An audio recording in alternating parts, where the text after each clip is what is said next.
سیاسەتی پشت بە دەرەوەبەستن و ئەنفالی بارزانیەکان. نووسینی ئازاد ڕەواندزی. داگیرکەرانی کوردستان لە سەدەی ڕابردووەوە بە سەدان کۆمەڵکوژی جۆراوجۆریان بەسەر خەڵکی کوردستان داهێناوە. تاکە هۆکاریش لەبەر کوردبوونیان بووە. بەگوێرەی سەرژمێرە نافەرمیەکان لە سەدا 20 زیاتر لە ملیۆنێ کورد لەو کۆمەڵکوژیانە لە ناوچوونە و هێشتا گۆڕی سەدان هەزاریان دیار نییە. خەڵکی ناوچە شاخاویەکان زۆرترین کات ڕوبەڕووی ڕاگواستن و کۆمەڵکوژی بوونەتەوە.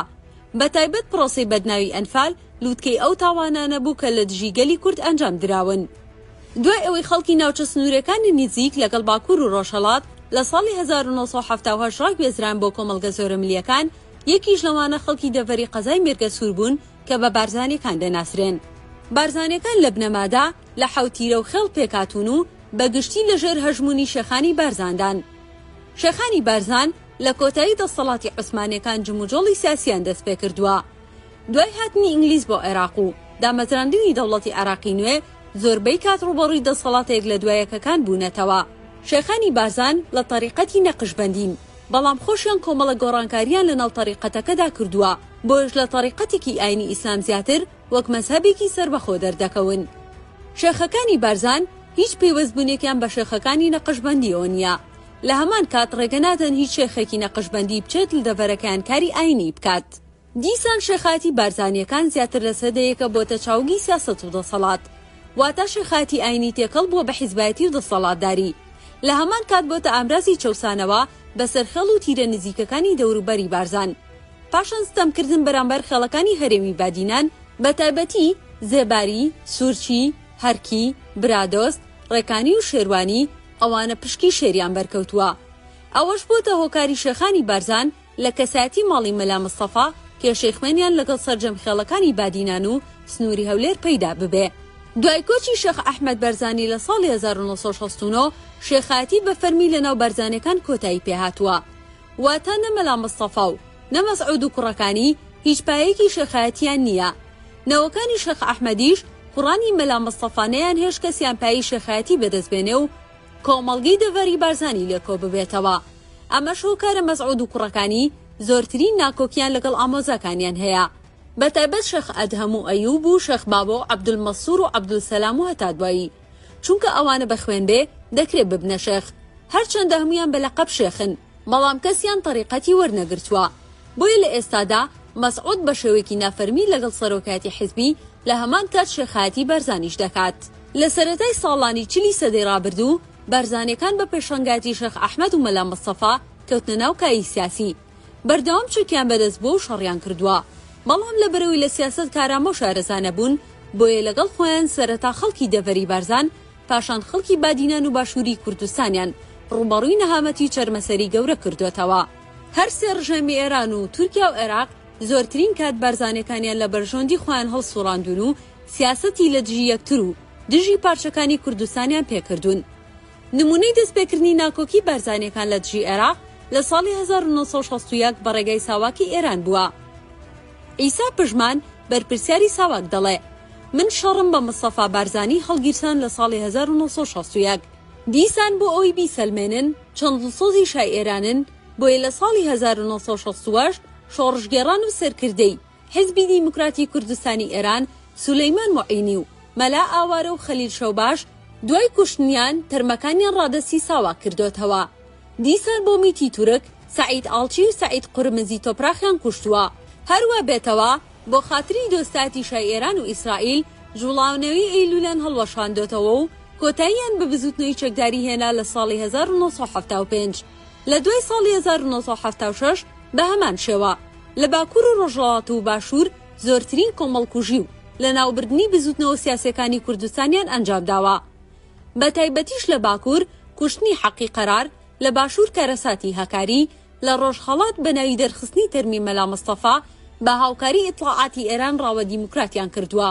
بە گوێرەی ئامارەکان نزیکەی 1000 کوردی ڕۆژهەڵاتیان بۆ ئیطلاعات کوشتووە. شەهید قاسم لەو سکرتەری دیموکراتی ئەو کات ئەو بەکرێ گیراوێتی پارتی و بارزانی لە نامیلکەی خیانەتی قیادە موقەتە کردوتە بەڵگا. لە ساڵی 1970 عێراق پەلاماری ئێرانیدا و شەڕێکی ماڵوێران کە ڕوویدا. لەم شەڕەدا پارتی بەبێ هیچ هەڵسەنگاندنێک خۆیان کردە بەشێک لەم شەڕە. بوونە پارچێک لە شەڕ و وەک پازدار و سوپای ئێران هەڵس و کەوتیان دەکرد.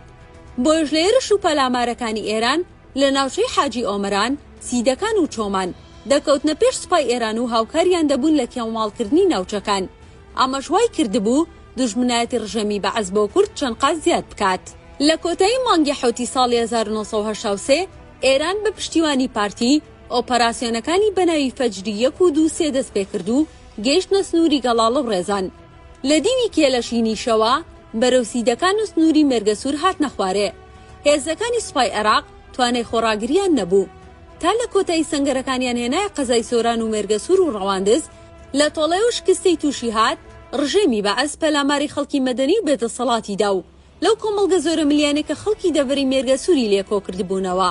لە ئەنجامی سێ هەڵمەتی لە 31 تەمموز و دەی ئابوو 1 تشرینی دووەمی ساڵی 1963 واتە لە ماوەی 3 مانگ و لە 3 ئۆپەراسیۆنی جیاواز لە قوشتەپخۆ تا دەگاتە دیانە و هەریر سەرجەم پیاوەکانی بارزانی، خورشیدی، شێروانی، مزوری ژوورێ، ئەرگۆشی، بەڕۆژ هەرچی ڕەگەزینێرینەیە لە تەمەنی 15 ساڵی بەرەوسەرەوە بە ئیڤای سەربازی کۆیکردنەوە و ڕەوانەی باشووری عێراقی کردن و تا ئێستا نەگەڕاونەتەوە. ژماری ئەو پیاوانەی بردراون مەزەندە دەکرێت 8,000 کەس بن.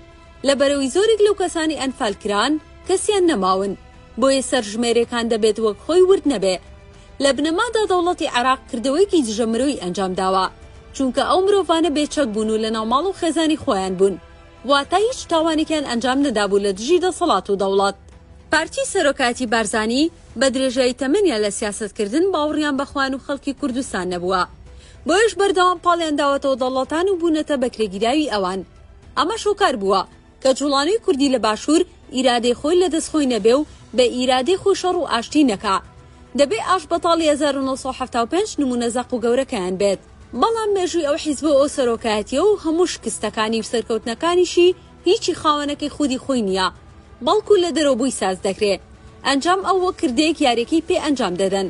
کۆمەڵکوژی و ئەنفالی بارزانیەکان تاوانە لە ئەستۆی ڕژەمی بەعسا، بەڵام سیاسەت و جموڵ جۆڵە بەکرێگیراوەکانی پارتی و سەرۆکاتی بارزانی ڕێگە خۆشکەرە تاوەکو داگیرکرد ئەو تاوانانە بە دڕندانەترین شێوە ئەنجام بدەن. لە دوای ساڵی 1991 ئەمجارە پارتی و سەرۆکایەتیەکەی چوونە باوەشی دەوڵەتی تورکیا. لە پێناو ئەوەی تورگوت ئۆزاڵ لە ساڵی 1992 پاسپۆرتێکی سووریدا بە سەرۆکی پارتی. ئەمە شۆکاری یەکەم بوو پارتی هێرشی پەکەکە بکە و زیاتر لە 1000 کەس ببنە قوربانی. پارتی تا ڕۆژی ئەمڕۆ نزیکی 4000 پێشمەرگەی بۆ دەوڵەتی تورکیا بەکوشتن داوە. کاتێک بەرپرسانی پارتی قسە دەکەن دەڵێن تورکیا دەوڵەتێکی بەهێزە، ئێمە ناتوانین شەڕی تورکیا بکەین.